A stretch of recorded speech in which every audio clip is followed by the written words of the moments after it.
said we will prove was that if I start with a formal power series with radius of convergence positive, positive is crucial because, as I said, if the radius of convergence is 0, then the power series converges only at one point, which is z equal to 0. So therefore, it does not really make any sense, and means like we are not interested to study those kind of functions anyway. Where now, if the radius of convergence is positive, then we wanted to say that the power series defines a holomorphic function. And for that, first of all, what we did, we said that we will consider these kind of power series now, where I have n into n minus 1, so on and so forth, n minus k plus 1, a n z power n minus k for n bigger than or equal to k. If I take this formal power series, it turns out that this also has a radius of convergence r. So that is exactly the same as the radius of convergence, whatever we had started with. And now, no matter what complex number you take, around that point, if you define a function given by the formal power series, then that formal power, that particular function is going to be infinitely differentiable, and the kth derivative is going to be given by again another power series, which was exactly what we had seen in point number 1. Okay, so that is what I had to do. So here there is a typo, so this is, yeah, z of mod of z minus a is less than r. Okay, so in that we have this derivative. Fine. So this is what we have to prove, right? Yeah, clear? This is the statement that we have mentioned, and we are going to start by proving that. Fine. Okay, so before going into the proof, let us try to observe the following thing. So as far as the point number 1 is concerned, if I prove it for k equal to 1, will that be enough? What do you think? Yes, sir. The statement is that if I am able to prove it for k equal to 1, that would be good enough for us. So will you agree to that statement, and if so, why? By induction, it will. Yeah, like even I don't even need induction, because I can just notice that means like whatever is the relation between, let's say, a n z power n with n times a n z power n minus 1, whatever is the relation of these two power series, the same relation is between this power series and let's say n bigger than or equal to 2, n into n minus 1, a n z power n minus 2, right? So exactly the relation, whatever is the relation between these two, the same relation is between these two. So therefore, it's just enough to do it for k equal to 1. Okay, and subsequently, if you just apply the same result repeatedly, then you are going to get whatever we have stated. Fine, clear, agreed? Yeah, so we are going to do, so our proof will be primarily for k equal to 1. Okay, so let us see what do we have to do. So prove it for k equal to 1 and subsequent ones will be can be obtained by using the result for k equal to 1. Okay, fine. So now let us observe. So in this, so therefore, what do I have to do? So to show that the formal power series n bigger than 1, n a n z to the power n minus 1 has radius of r, right? This is we have to show. Okay, fine. And what is r? R is the, so r, Radius where, of power. yeah, where r is the radius of convergence of, Power series.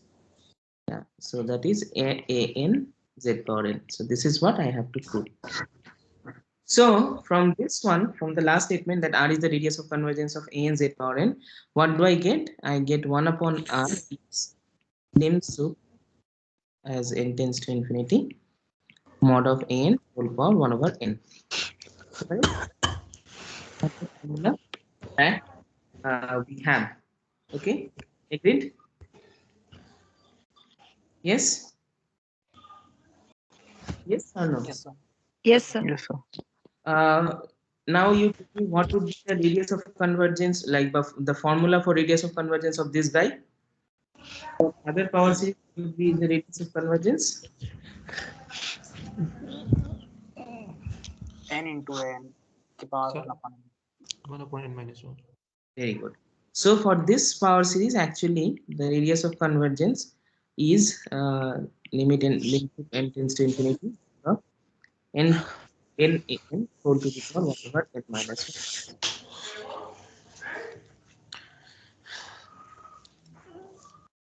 Okay, so therefore, what happens is that we will be done if we can show. So we are done if we show 1 upon r is equal to this. Do you agree to this? Yes, sir. Okay, fine. So that's good. So now tell me, what can I say about this guy? What is the limit? So do you have any idea about this sequence n to the power 1 over n minus 1? Can you say something about this Yes, sequence? sir. It will go One, to one, one, sir. 1 as n tends to infinity. Okay, so we know that this sequence 1 over means n to the power 1 over n minus 1 goes to 1. So this is similar to the sequence n to the power 1 over n. The proof works exactly similarly. Okay, so therefore you can get this, and so you will get that n to the power 1 over n minus 1 goes to 1. Fine. So I'm not going to prove this. So therefore, what am I left with? I am left with to prove. So so it's enough to show. So what is enough to show that 1 upon r is lim sup of mod of n whole power 1 over n minus 1, n tending to infinity. Okay, so this is from a very simple fact, is that if I have two sequences an and bn, and let's say bn has limit positive and all that, so you can in fact you can take sequence of positive TLs. So then if lim sup of an is a, lim sup of bn is b, then you will get that lim sup of a and bn is a times b. Okay, so something of that sort you will be able to say, and here it's this sequence is anyway converging, so it's lim sup or limit is the same, doesn't matter. So it's enough to show that 1 upon r is lim sup of n tending to infinity mod of n whole to the power 1 over n minus 1. Agreed? Fine? Yes? Yes, sir. Okay, great. So let us, I have to prove this. So let us give it a name. So let us give this guy a name. So let us call it 1 upon r naught is lim sup. So this could be in the extended real number system. No, means anyway r is positive. Anyway, so whatever it is, you can get r naught to be infinity also. So just be prepared for that. So anyway, so let us call this guy to be 1 upon n minus 1, n tending to infinity.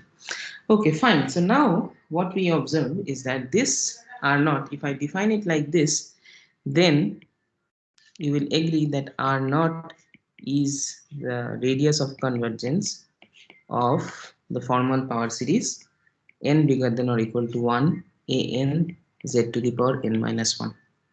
So you will agree to this? Yes, sir. Yeah. Okay, Yes, and sir. I can write down this formal power series also as n bigger than or equal to 0, a n plus 1 z to the power n. It doesn't matter. It's all the same. Fine. Great. So now I am going to prove that, of course, r naught is what I want to show, that r naught is equal to r. So I'm going to show that r naught is less than or equal to r, and also r naught is bigger than or equal to r. So let us see if I can do that. Okay, note, for all 0 less than r naught, what can I say? We have, just because this power series r naught is the radius of convergence of this power series, we have mod of n bigger than or equal to 0, mod of a n naught plus a n plus 1 r to the power n is finite. This is by definition of radius of convergence. Right? Do you agree to this? Yes. Yes, sir. Yeah. This is just by definition of R naught. If you see, R naught was equal to the supremum of some set, right? So if I take any little r which is less than R naught, I will get this particular thing. Okay, now if this guy is finite, then you will also agree that there is absolutely no difference. If I multiply by another r and make it this one, this will also be finite. Yeah? Yes, sir. Yes. So this guy is finite, and if this guy is finite, you will also agree that mod of n bigger than or equal to 0, n plus 1 r to the power n plus 1 plus mod of n naught is also finite. Fine. And this is nothing but summation n bigger than or equal to 0 mod of n r power n. Yes, sir. Correct? So I have this. From this, what can I say? There is nothing but R. Sorry? R. Yeah, so this is the actual power series that I had begun with. So it shows that if I take any r which is less than r naught, then this implies little r is less than or equal to capital R as well, right? Isn't it? Because this little r therefore belongs to the set means which we need to calculate, which we need to consider for radius of convergence of our actual power series. So this little r is less than or equal to capital R, and that is true, you see, for all little r which is less than r naught. Yeah. So for all little r which is less than r naught, I have little r is less than or equal to capital R. So what can I say about little means? So this implies, tell me if you agree to this or not. This implies r naught is less than or equal to capital R. Yeah. Yes or no? Yeah. True. Sir, why small r is sir, R is less than equal to naught. r? Which part you don't understand? This part. Sir inequality change हो गई है सारी. Equality नहीं है. नहीं होगा सब कुछ. Let me explain. Fine. I have what I have written. I think is correct. So first of all, do you agree to this line or not? Tell me that first. और sir इसमें equality आएगी. हाँ? क्या? तो first line में little r less than capital R होना चाहिए ना, less than equals less than equal to भी हो सकता है, राइट? क्योंकि what was capital R was supremum of this set. Let me write some different notation, maybe delta positive, such that mod of n delta power n was finite. ये था हमारा set. So little r belongs to means from this set, from this particular information, what I get is that little r belongs to whatever, let us call this set S. So little r belongs to S, and capital S was supremum of that particular, capital R was supremum of that particular set.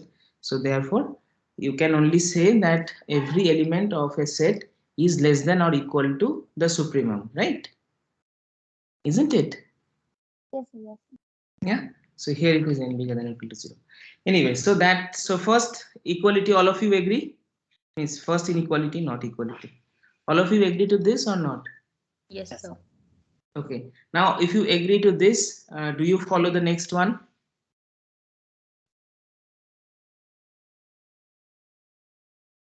Yeah. Yes. No. Yes, sir. How do you get that? Since it will be a subset.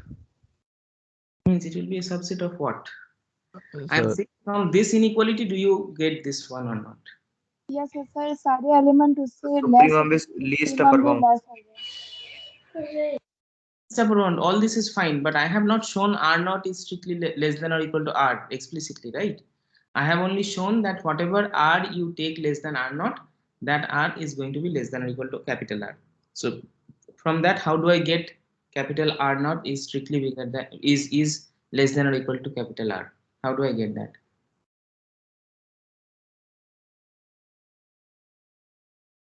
Yes. So capital R is upper bound of S, and R naught is supremum, and supremum is least upper bound. R naught is supremum of something else. R naught is supremum of a different power series, right? R naught is supremum for a different set, not for the same set. It was different, right? To start with. Small r is less than capital R naught, फिर? and small r is less than equal to R. फिर? Then how do I get small r naught is capital R naught is less than capital R? कहाँ से मिला? Okay, so let us see. This is very easy. So if not, so I wrote that what? I wrote that R naught must be less than or equal to capital R. So so you just draw one line. So I have R over here. I am saying R naught is less than or equal to capital R. So if not उसका मतलब क्या है? This implies R is strictly less than R naught, right? Yes. Yes, sir. Now R naught is lying somewhere here, which is bigger than R. So you can always choose a little r somewhere here, right? So if this is the case, then there exists r positive such that r is less than r naught. तो उसका मतलब क्या हुआ? Whatever little r we take less than means we will be able to find one r little r which is less than capital R naught but bigger than capital R. But here what did we show? We showed any r little r which is less than capital R naught is also less than capital R, less than or equal to capital R. So therefore that is not so this is a contradiction. Clear now? Isn't it? Yes, sir. Yes, sir. Yeah. Yeah, follow this. Yeah, okay, so this is some just basic analysis in real numbers. Okay, anyway, so this is what I get eventually. Anyway, this you think about it a little bit. So I get that little r naught is less than or equal to capital R naught. Fine, all good. Let me erase this as well. Fine, so I have to next show that capital R is less than capital R naught. Fine, so similarly I take the same thing. Okay, so similarly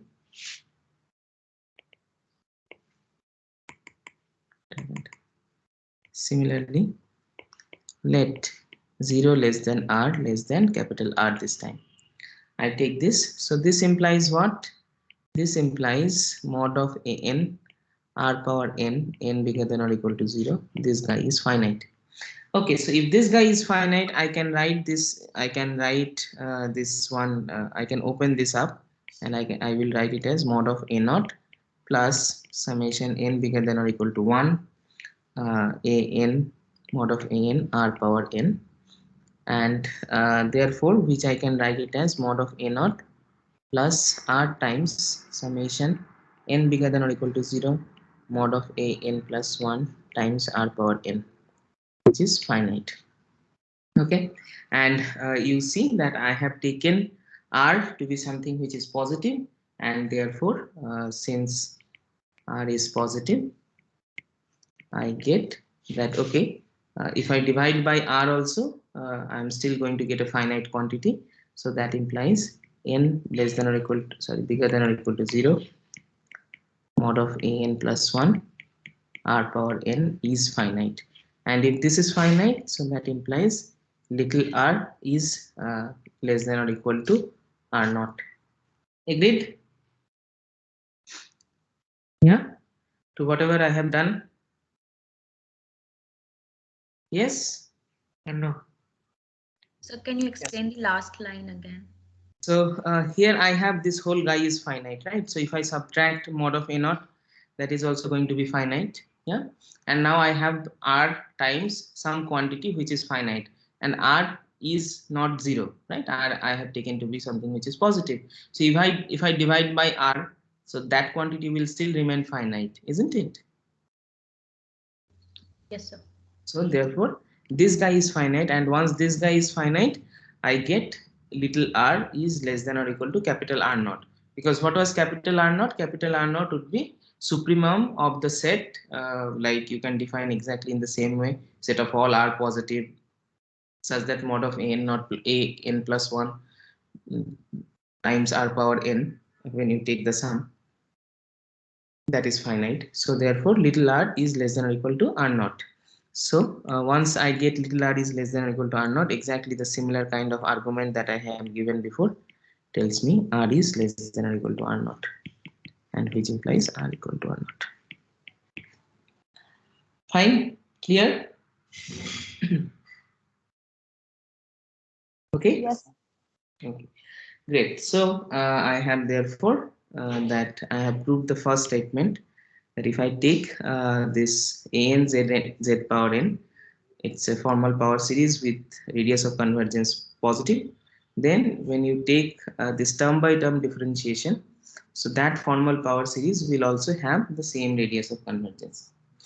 Very nice. So we are done with the first part, and now I have to do the second part. So the second part, what do I have to do?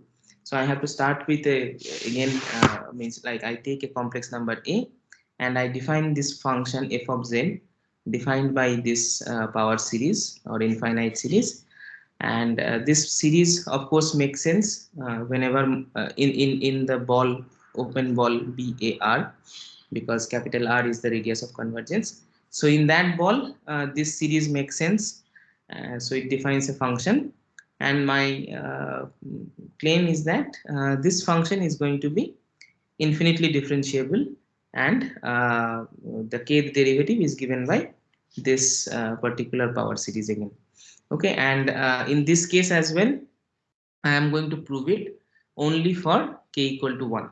Okay, so here also I am going to prove it only for k equal to 1. Once I prove it for k equal to 1, I can just keep on applying the same result again and again on the subsequent power series, and I will get that it's going to be infinitely differentiable. Fine, will you agree to that? Yes, sir. Yeah. Okay, so exactly the whatever I have done for whatever the kind of argument I gave for power series means for point number 1, the same argument will show that I just need to show that f of z is differentiable once, differentiable at least once, and that is good enough. And the kth derivative is going to be, sorry, the derivative is going to given by n times a n z minus a whole power n minus 1. Okay, so let me write it down. So here also we prove the statement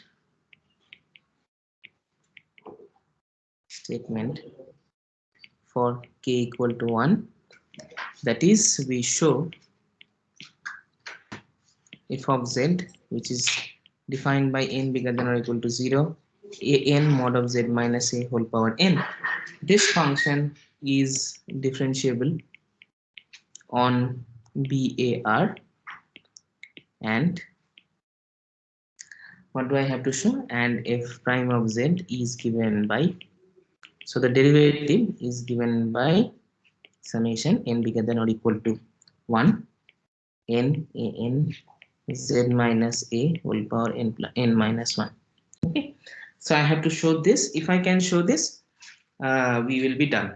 Okay, because I can then again apply the same thing for f prime of z, because f prime of z is also given by the same power given by a power series, and you can apply the rule again. Okay, so this is what we need to prove. Fine, so let us see. I have to do that, and okay, so we proceed for this. Okay, so let us take a point which is in this neighborhood, and we will show that the derivative is going to make sense, and all that. Okay, so let us take a point. So let w belongs to BAR. Okay, fine. We take a point w in this ball, and so this implies what? So this implies the difference between a and w is strictly less than r. Okay, so that's fine. So once we have this, I have always told you that we will try to means take some what do you call, like we will try to have some liberty. So therefore we will, for example, if I don't need the coordinate system really. So let's say if I draw one ball over here, and let's say this is my point A, and I have some W over here.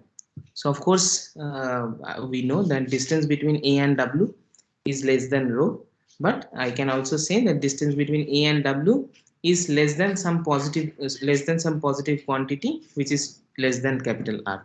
Okay, so we can find, or we can take R positive such that mod of A minus W is less than little r less than capital R. Okay, so this of course pictorially this is very clear, because this is the distance which is distance from A and W. So your R would be somewhat little bit bigger than this distance, but nevertheless this will be smaller than the distance of A to the boundary of this circle. Okay, anyway, so I choose this one. We will see how we are going to use it.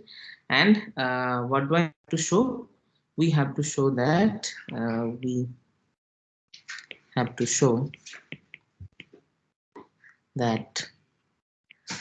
f prime of W exists and equal to, so I will give it a new name because I have a new power series. Let's say to G of W, where G of Z is given by this power series, n bigger than or equal to 1, n a n z minus a whole power n minus 1. Okay, so this is what I want to show. Fine. So now what I am going to do, I am going to take our own actual function, and then I want to separate it into two parts. Okay, and then we will see if I can prove whatever is required. Okay, so let us see what is to be done here. Okay, so first of all, I have to calculate what is fz minus fw divided by z minus w. So this quantity I have to calculate, and I will find out its difference from G of W. That is what has to be done. Okay, so what I do is that I am going to, since my function is given by a power series, I am going to take part of the power series, and I am going to also consider the tail of the power series. Okay, so what I am going to do, I am going to define two new functions.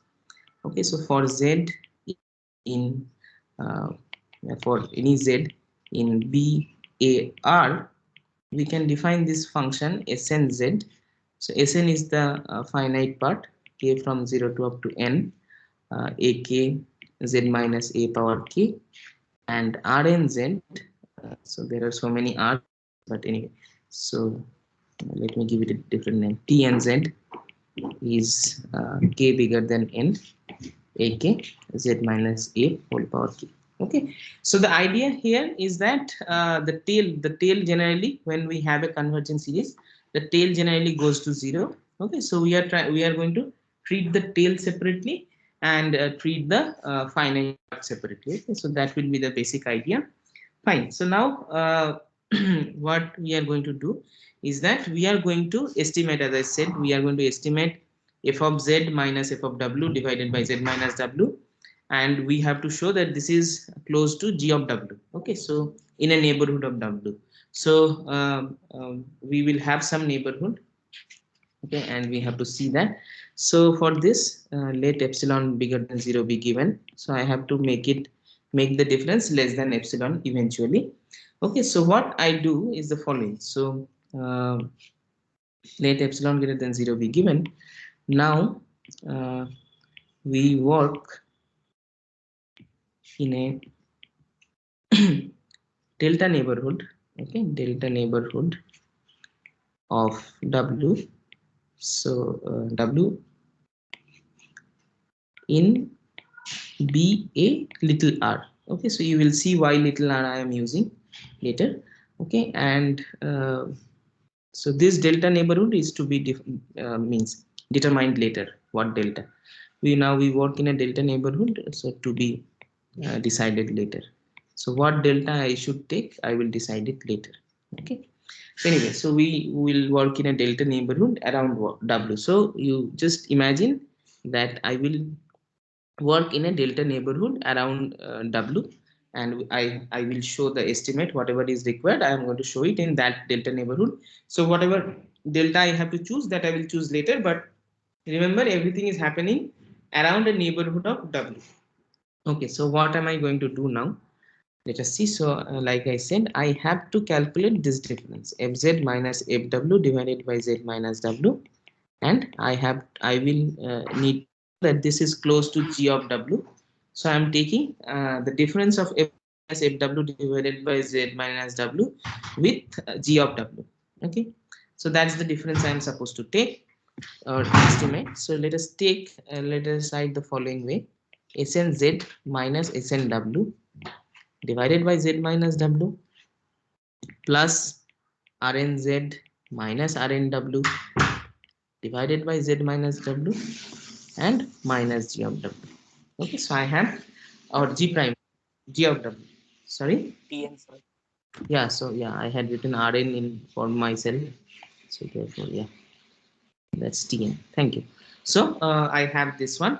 Now what I do is the following. So I can write this as, so this snz, so as a function, this snz is just a polynomial function, right? So polynomial function, we know this is differentiable and all that. So as far as this sn part is concerned, that is like I can do what I can do, add and subtract sn prime of w, and I will adjust this guy with g of w, and I have plus tn of z minus tn of w divided by z minus w. So I have three terms now.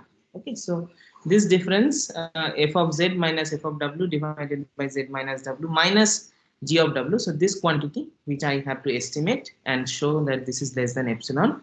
So that quantity I have broken into three parts. One is this Sn part, one is this Tn part, and another one is this Sn prime minus G. Okay, so this is what I am doing, and this is true for any n at this moment. Okay, so I will of course choose a suitable n at a later stage, but at this moment this is true for any n. Okay, so let us see which n I should work with. Okay, so for that let me begin with the third term first. Okay, so consider the third term. So what is the third term over here? So third term is tnz minus tnw divided by z minus w. So I have this thing. So this one, what I am going to do is that notice this carefully. So this one z minus w, I am writing it as z minus a minus w minus a, and I have summation k was bigger than n ak, and together with that I have z minus a power k minus w minus a power k. Okay, so this is what is my tnz minus tnw divided by z minus w. Fine. So now if you notice individual terms of this infinite sum, what will I have? I have z minus a power k minus w minus a power k divided by z minus a minus w minus a. I have this, right? And this one, you know that this is like some x power k minus y power k divided by x minus y. So in absolute value, this is less than or equal to, let me write, less than or equal to mod of z minus a power k plus 1, or sorry, k minus 1 plus mod of z minus a power k minus 2 mod of w minus a, so on and so forth, mod of w minus a power k minus 1. Right? Yeah? Yes, sir. Okay. Now, can you tell me if there is a common bound which works for all the distances? Yeah. So for example, as I said, this z, so this z which I am taking, this z is going to be taken in a neighborhood of w. Okay, so remember that, and so that neighborhood should be inside BAR in any case. Okay, so therefore, what I can say is that each of these difference is at most how much? Less than or Small r. Less than, right? So this less than r. So this is less than k times r power k minus 1. Fine. Do you agree, all of you? Yes, sir. Yes, sir. Yes, sir. Okay. So once I have this, notice, so therefore, hence, what I can say about this third term. So third term was tnz minus tnw divided by z minus w. So this third term is less than or equal to k bigger than n mod of ak. I had mod of ak over here, which I did not, of course, I was not estimating. Mod of ak times k into r power k minus 1. Agreed? Yeah? True? Yes, sir. Clear? Okay, great. So now here, notice one thing. This is what? This is tail of the power series k bigger than or equal to 1 mod of ak times k into z power k minus 1. Isn't it?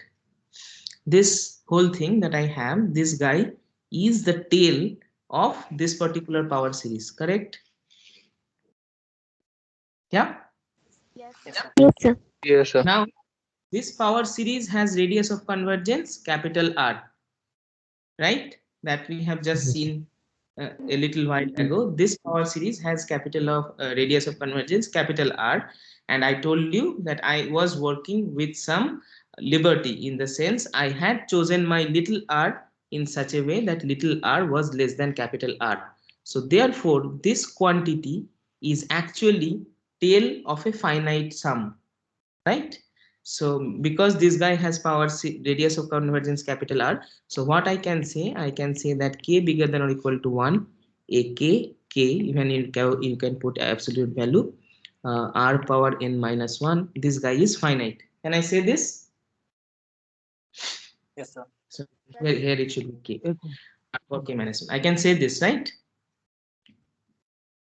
Correct, isn't it? My little r was less than capital R, and little capital R is the Yes. radius of convergence of this guy. So by definition of radius of convergence, I will get that this infinite sum is finite. And once this infinite sum is finite, I can notice that whatever I have over here in the first line, that part is just tail of a series.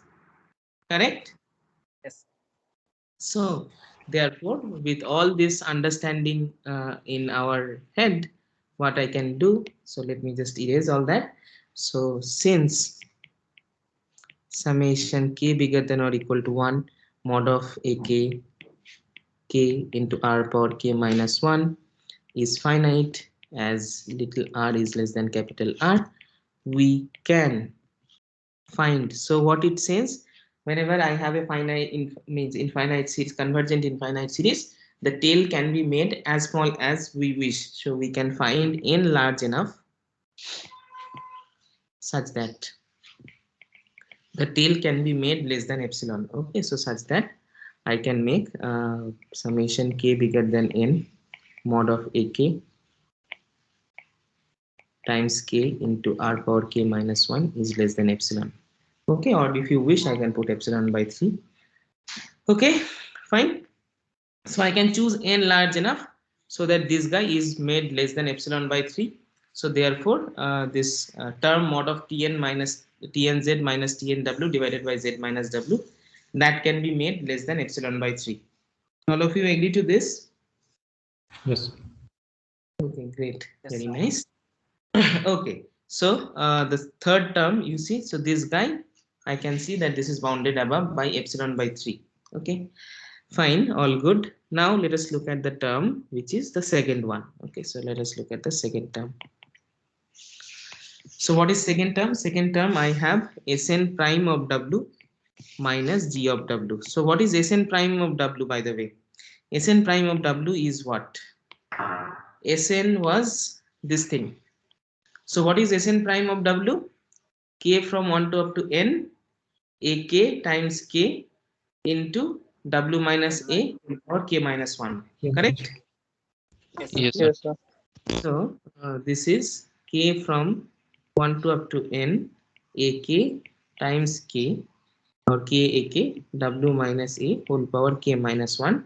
This is my Sn prime. And what is my g? My g was, I defined g to be this series, right? So the g is this one. So let us write it down. Now this is again k bigger than or equal to 1 ak times k w minus a power k minus 1. Fine. I have this. Okay, so now what can I say about this difference? Tell me. What is this difference? 0. Not 0, but I can make it very small, right? So it is again the tail of the same thing, isn't it?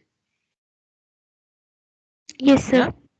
So therefore again I can choose n large enough so that. Sir, why not 0? This is n, na, Baba? So this is Okay, sir. Yes, sir. Yes, sir.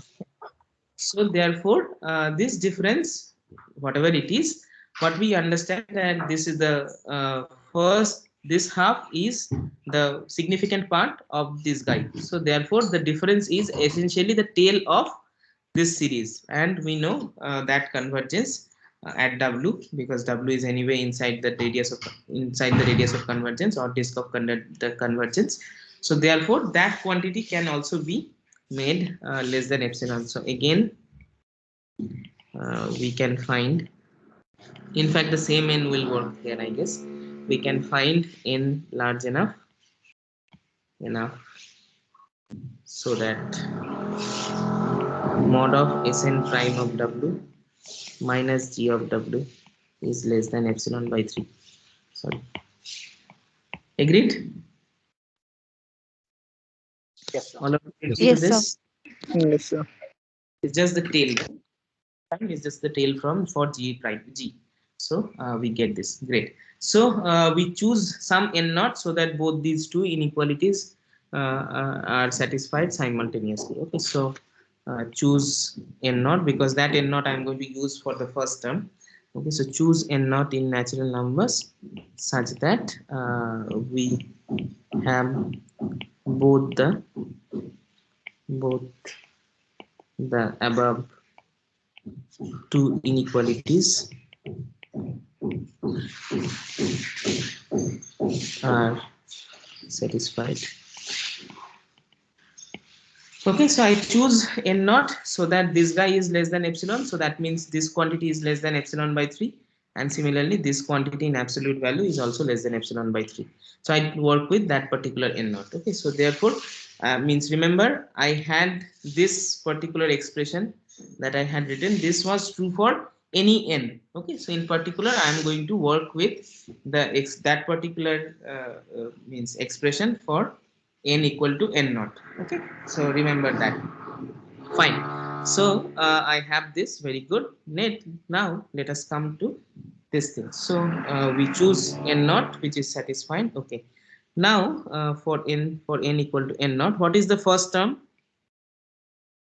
First term is this one, is s n naught of z minus s n naught of w divided by z minus w minus s n naught prime of w. Right, this is the first term, correct? Yes. Yes, sir. Okay. Yes, sir. Can you tell me what is the limit of this guy as z tends to w? 0. 0. No, only Yes, the yes, not of, yes, what is the limit as z yes, not prime. of this, only this term? What is the limit? Tell me again, I could not. Yes, not prime of Z, W. It's not prime of w. Very good. W. This difference goes, this ratio goes to s naught prime of w, because s naught is just a polynomial. Okay, so therefore what I can have is that we can choose, therefore so first term is this, this we can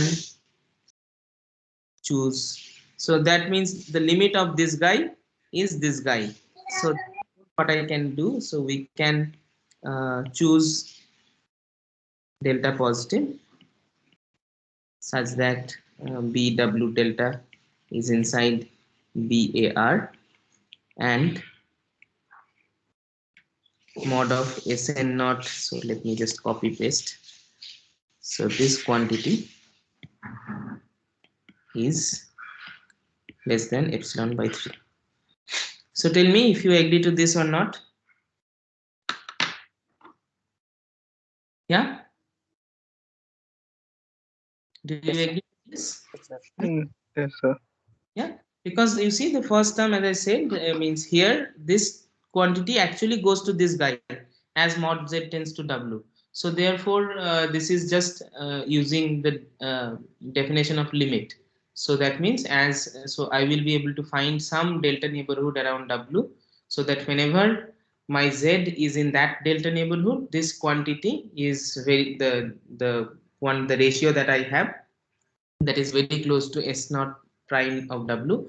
In other words, the difference is less than epsilon by 3. Fine, so I can do that. Once I do this, let us put everything together. Hence, we get that for all Z in BW delta. So you can here for all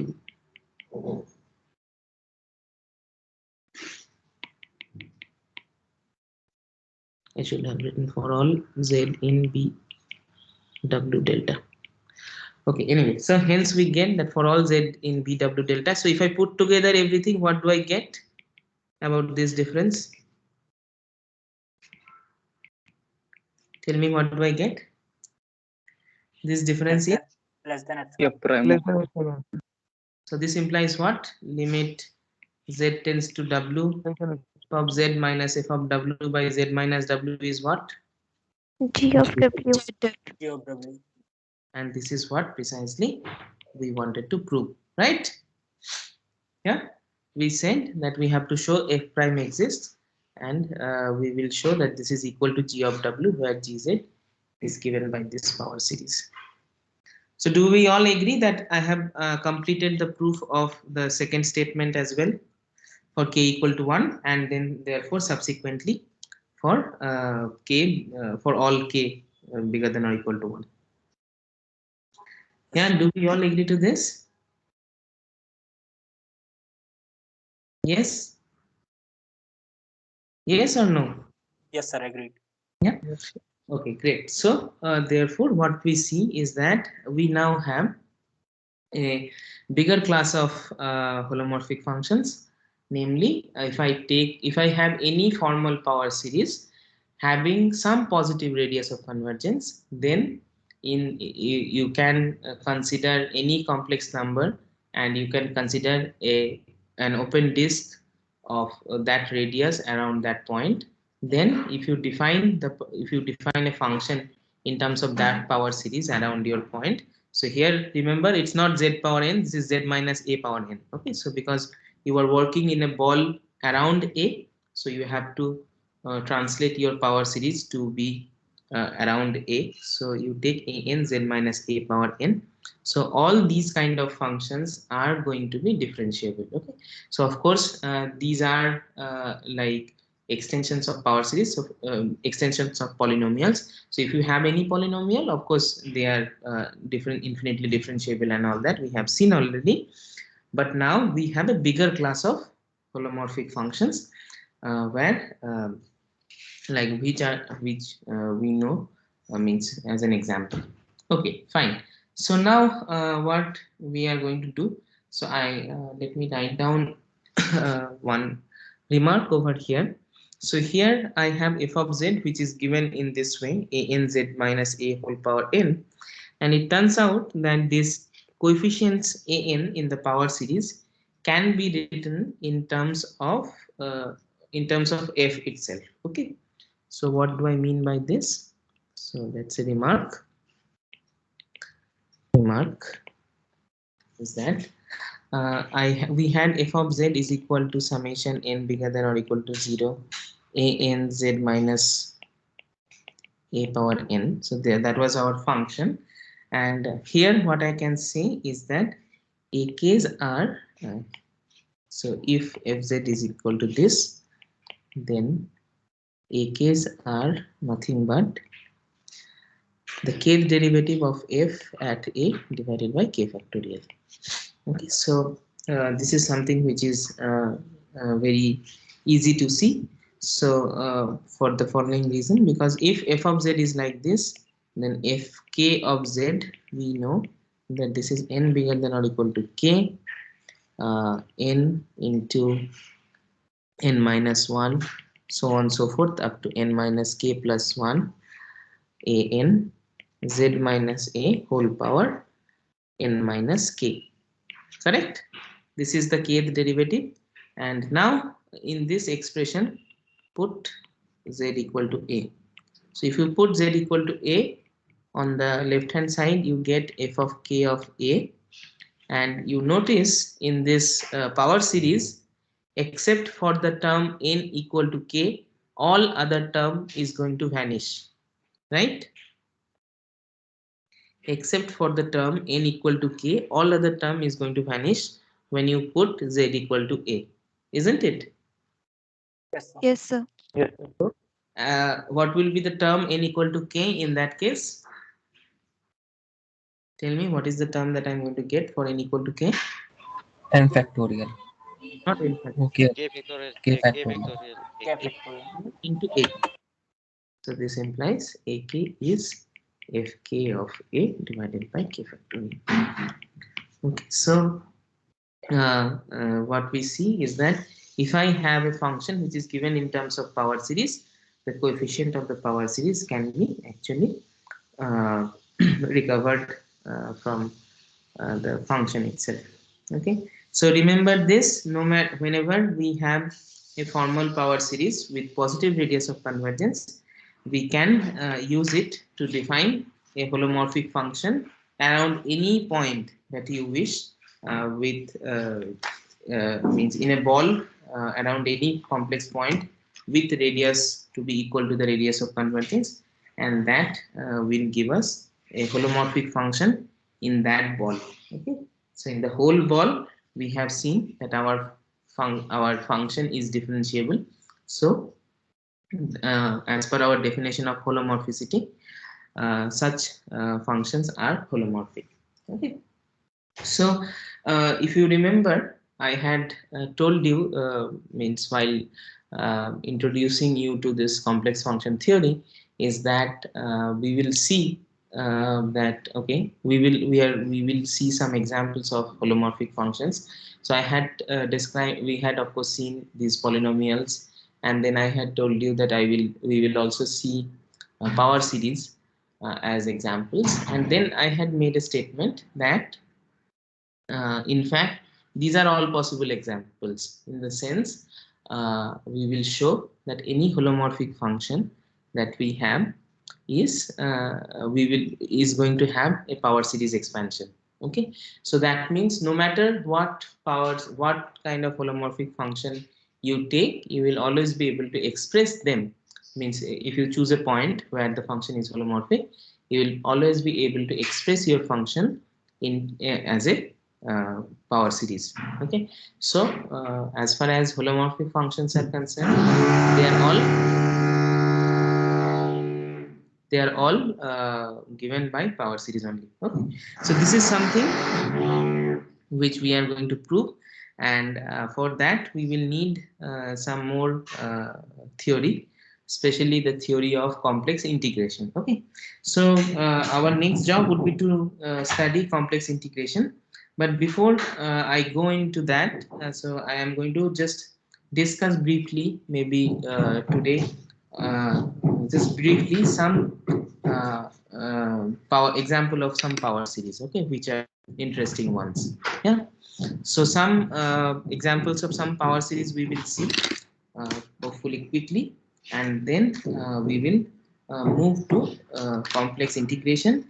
And once we go to this complex integration, we will get hold of this kind of theorem where we will prove that every holomorphic function is going to actually have a power series expansion. Okay, so that's a very strong theorem. So therefore it says, as far as complex differentiability is concerned, or like these holomorphic functions are concerned, there is absolutely no difference between functions given by power series. So functions which are given by power series, those are called analytic functions, if you have heard of them. So actually it says in complex analysis, any function which is differentiable in a neighborhood, they are actually analytic. So this is a significant difference with differentiable functions on R. So differentiable functions on R could very well be such that even if you take C infinity functions, they might not be analytic. Okay, so for example, you have seen this function e power minus 1 over x when x is bigger than x is positive, and 0 when x is negative. So this function is C infinity, but this function does not have a power series expansion around 0. Okay, so this is infinitely differentiable, but it does not have a power series expansion around 0 because all the derivatives are 0 at 0. So on R, this particular statement does not hold.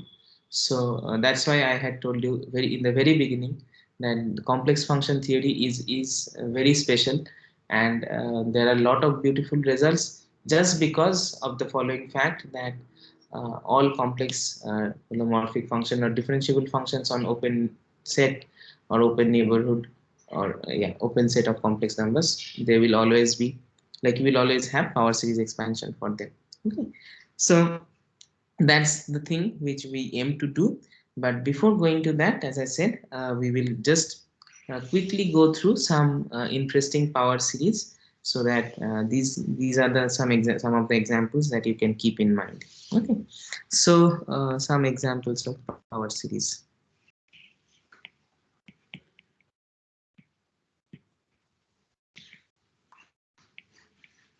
So let me see. So one power series.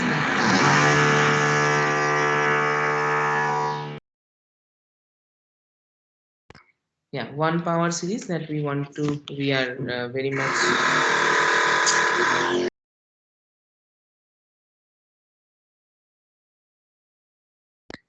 we are interested about is the one which is given by the following power series. So consider summation n bigger than or equal to 0, z x power z power, I was writing z, so z power n divided by n factorial. Okay, so this is the power series that we take. So can you tell me what is the radius of convergence of this power series? Infinite. This power series is infinite, and what we say is that so this is going to define a function on whole of C, right? Because the power series radius of convergence is infinite. So for example, if I take if I define a function, so define for z in C, so this is the notation of this function x of z. So this is, by definition, I am setting z power n by n factorial for any z in the set of complex numbers. So this makes sense for all z, right? So this power series exists, or this infinite series converges for all complex numbers z. So therefore this is what is our definition. Okay, so this is the definition of exponential function. So x of xp of z, so that is defined by this power series, which makes sense for all complex numbers z. Okay, so we have already seen from the power series theory that xz is holomorphic on C. Okay, so this function is holomorphic on whole of C. Agreed? Yes, sir. Yeah, because the radius of convergence is infinite. Yes. So you take any point, so I'll be able to say that the function is holomorphic there.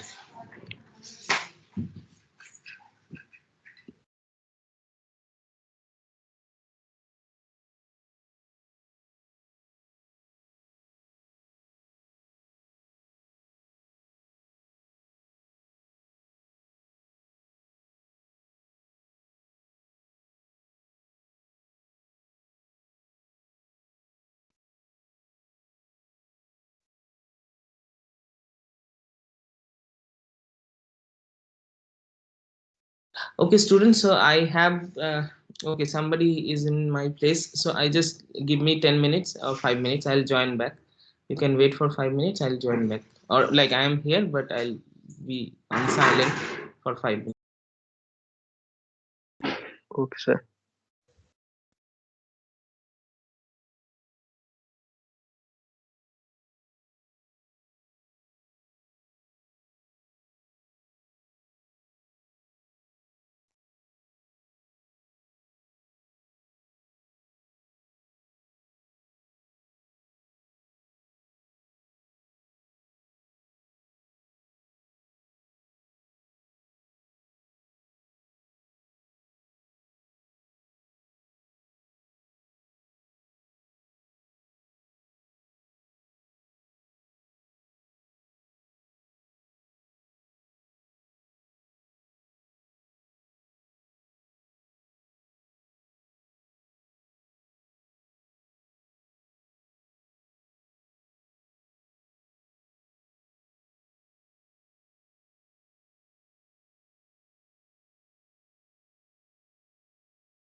Okay, so sorry for the interruption. Yeah. So I was telling something, right? Yeah, I was telling you about this exponential function. So this function is holomorphic on all of C. All of you hear me, right?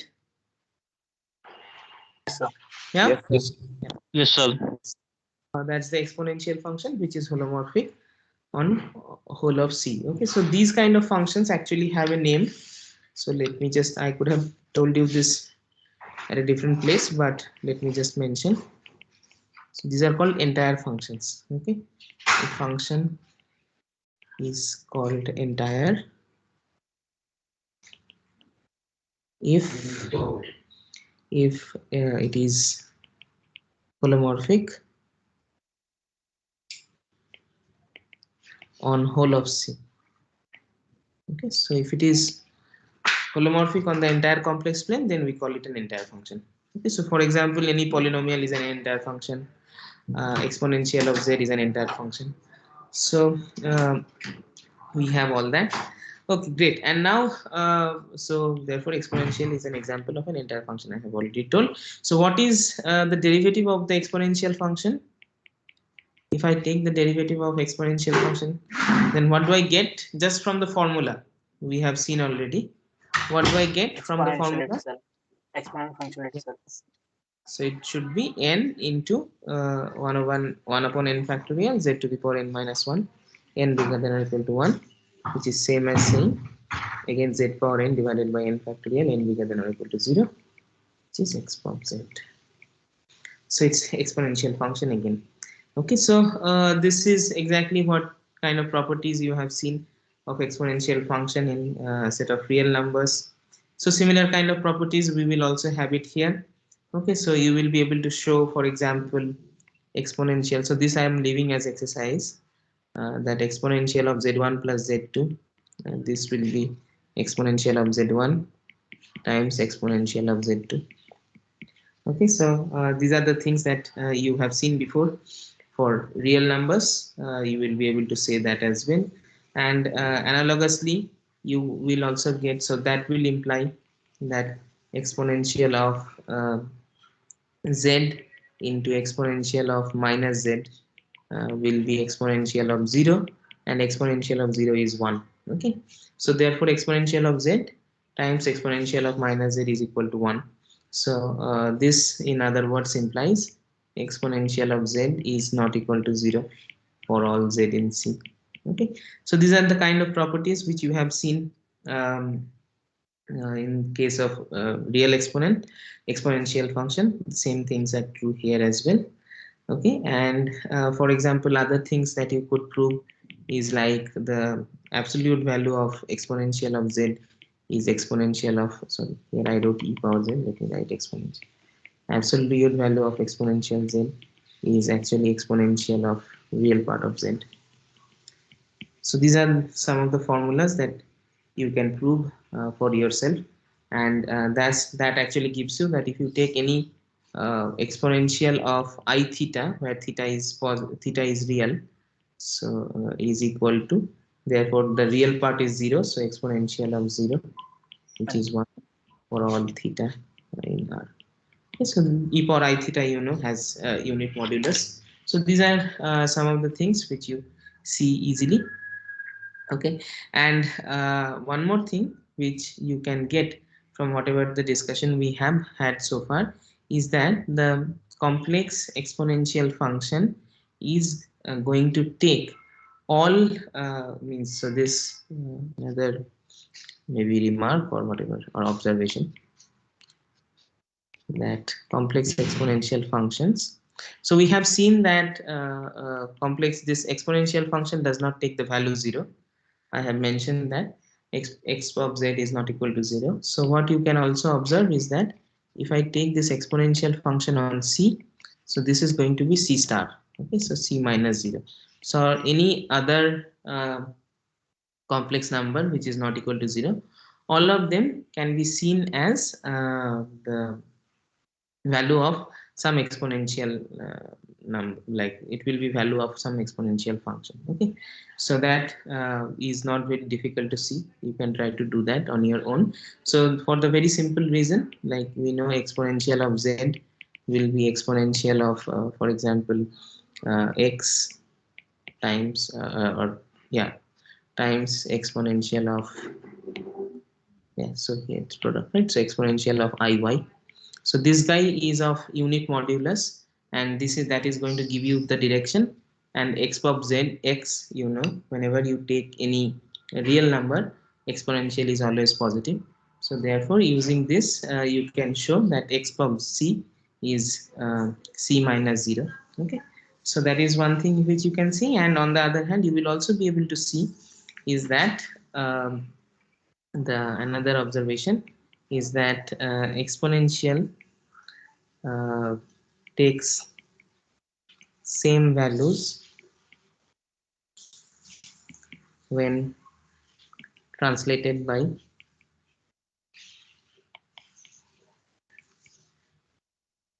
by 2i pi k. Okay, so if you take any z and if you translate it by 2i pi k, then the exponential is going to be the same. Okay, so that means what I am saying is x of z is same as x of z plus 2i pi k. So here for all k in z, for all k in z, and for all z in c. Okay, so no matter what point you take, if you translate it by 2 pi I k, that's only what to the power 2 pi I is v. So therefore, you have all of that. So if you draw, it's very interesting. Okay, so the function actually. So if I have, let's say, my complex plane, then for example, if I keep drawing some let's say some strips, or some horizontal strips, each of width 2 pi I, or 2 pi. So this one is 2 pi, this one is, let's say, this is 0, 2 pi, this length is 2 pi. So in each of these strip, the value is the same. And if I take a point over here, if you go up by that point some 2 pi in the y coordinate, you will get the same value. Similarly, if you come down by 2 pi from the same point, you will get exactly the same complex value. Okay, so the exponential has this kind of periodicity that you just get this. Okay, so this is the some of the properties of what you say. This is some of the properties of the exponential function. And analogous to the exponential function, you can also define the cosine function or the sine function. So that also you know from real analysis. You have seen cosine function, sine function, and from Taylor's theorem, you know that this is going to have a power series expansion or Taylor series expansion, the cosine function and the sine function. So similarly, you can define here as well. Okay, so we can define cosine and sine function on C. So this one is also going to be holomorphic on whole of C. So cosine and sine, they are also entire functions. So z square by 2 factorial plus z power 4 by 4 factorial plus so on and so forth. So this is, you can write this as minus 1 power n bigger than or equal to 0, z power 2n divided by 2n factorial. Right, so this is the power series expression of the cosine function, and again you can check that this power series has radius of convergence how much? This one? Again infinity, right? So you see, I had told you about this Hadamard's formula. So in Hadamard's formula, we had this lim sup of mod of an whole to the power 1 over n, and I had given you also another formula where we were getting the same radius of convergence by ratio, by taking the ratio. But you see, in this particular case, for example, taking ratio would be difficult, right? Because here I see that, for example, if n is even, then n plus 1 is going to be odd. So therefore, and then again, if n plus 1 is even, then it's going to be odd. So you will not be able to take ratios here, right? Because infinitely often you are getting the coefficients are missing one after another, so you will not be able to take ratio over here. So for this, that is for this reason, it is always good to work with the Hadamard's formula. Okay, so that is going to give you definitely some, either some real number or plus infinity. If you can apply the ratio, that's good, but if you can't, like, then you should use the formula by Hadamard which I told you. Okay, so similarly one can define the sine function, which is this time is this one, if you have seen before. So that I can say as n bigger than or equal to 0. So let me see, this one would be minus 1 power n z to the power 2n plus 1 divided by 2n plus 1 factorial. Yeah, so if I take n equal to 0, yeah, I get this, right? Yeah. So yeah, that is it. So this is the sine function, and again this also has exactly the same radius of convergence and all that. Okay, and if you take the derivative from the, by taking the derivative, it should be clear that the derivative of cosine, so this cosine z is minus of sine z, and sine z, if you take the derivative, this is going to be cosine of z. Okay, so this is what we are going to have, and moreover, you can also see that this cosine, the power series for cosine and the sine looks quite similar, and of course they are related with the exponential, the power series expansion of exponential. So which you can see that cosine of z is e power iz plus e power minus iz divided by 2. Similarly, sine of z is e power iz minus e power minus iz divided by 2i, and things like that. And once you have this formula, you will also get that cos square z plus sine square z is equal to 1 for all z in C.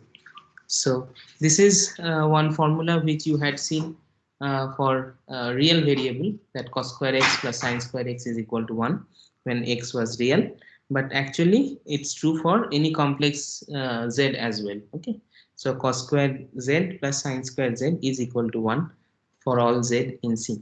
In fact, later we will show that the kind of identities for cosine or sine that, or any means like cosine or sine functions that you have had before, which was true for all real number, let's say. So those kind of identities will actually extend to the complex cosine and sine function as well. Okay, so there is a deep reason behind that, which is called the identity theorem.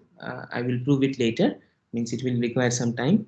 So that will tell you that the kind of identities for, especially for cosine and sine functions, that you had seen for real variable, so those kind of things will also be true for complex variable. Like if somebody tells you what is cos of 2x, you know what is cos of 2x in terms of cos of x and sine of x. So similar, whatever the relation was true for real cosine function and sine function, the same relation is going to get extended for the complex cosine and sine function. Okay, and there is a, as I said, there is a deep reason behind this, namely what I said, the identity theorem.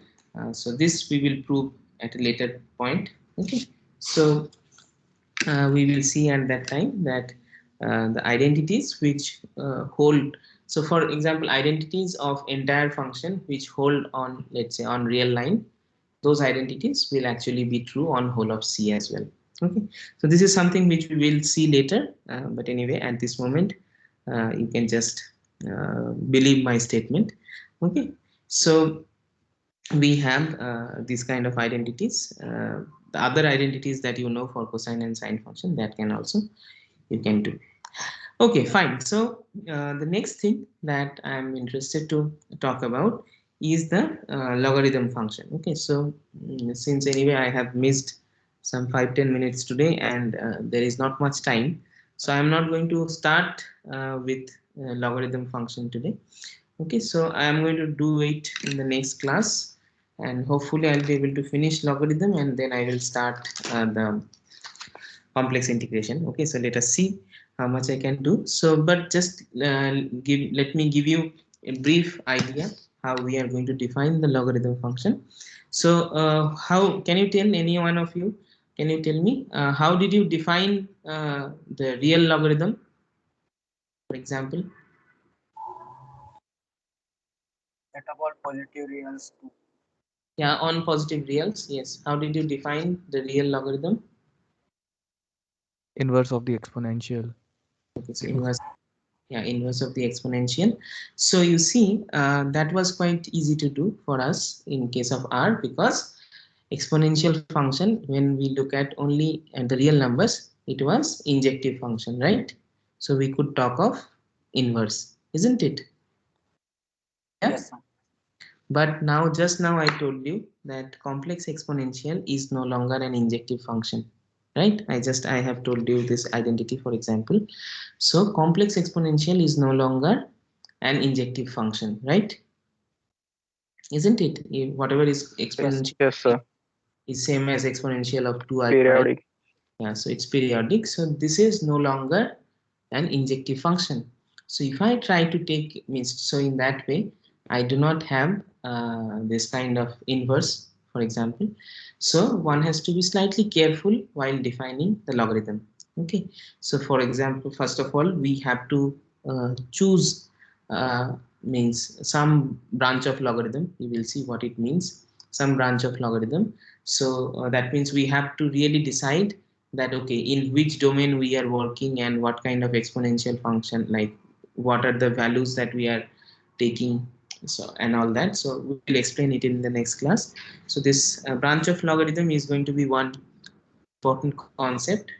So if you change the branch of logarithm, the value of the logarithm is going to change, just from the simple fact that for any given complex number which is not equal to 0, there are infinitely many inverse images as far as the exponential function is concerned.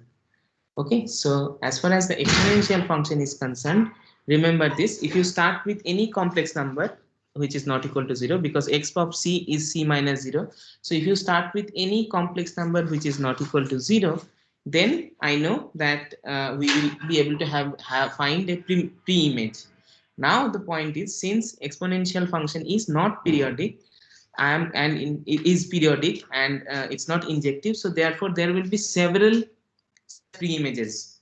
Okay, so when I take the inverse, which pre-image do I take? So this is going to be a matter of concern. So that is what is going to give us something called branch of logarithm. So we will not have one logarithm, but rather we are going to have infinitely many logarithms here, choices of logarithm.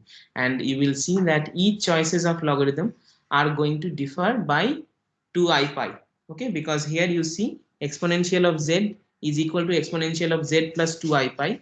So if you take some complex non-zero complex number and if you look at its p-image, you will be able to see that those p-images differ from one to another by some integral multiple of 2i pi. And therefore the branch of, like, there will be several choices of logarithm, each of which we can call some branch of logarithm, and their difference between two branches of logarithm are going to be is going to be 2i pi times some integer multiple. or integer multiple of 2i pi. So we will define what is this logarithm function, number one, and also we will see that, okay, let's say we can define in this way what is our on the whole complex numbers minus 0. We can think of trying to define this. In case of real logarithm, we knew that the exponential function was taking value only at r positive, like only on the positive real axis. So therefore, on real logarithm, when we had defined logarithm only for real positive real numbers. But here we know that exponential of c is whole c minus 0. So in that way, we should be able to define logarithm, even though there are infinitely many choices of our definition. We will be able to define logarithm for whole complex plane minus 0. Okay, that is possible. But what it will turn out is that means even if we define that, it's not going to be very. It will not be very useful in the sense if there is no continuous logarithm on whole complex numbers minus 0. Okay, so on C star, we will be able to define logarithm, but they will not be continuous. Okay, so I will explain all these reasons in the next class, and then we will see that why it can't be continuous, and then we will see that if we want to make our logarithm continuous, then what we have to do and all that. So we will see that we have to remove certain segments from our domain, and then we can define logarithm in a continuous way, which will also be holomorphic. So for example, if I take set of all complex numbers minus all real numbers which are less than or equal to 0, if I remove this set, then on that set we will be able to define logarithm continuously, and also which will be holomorphic. Okay, so all these things for particularly for this logarithm function is very is very delicate. So this is something which we will do carefully in the next class. Okay, fine. So let me stop here, and if there are any doubts, you can ask me. Okay, I'll stop the recording.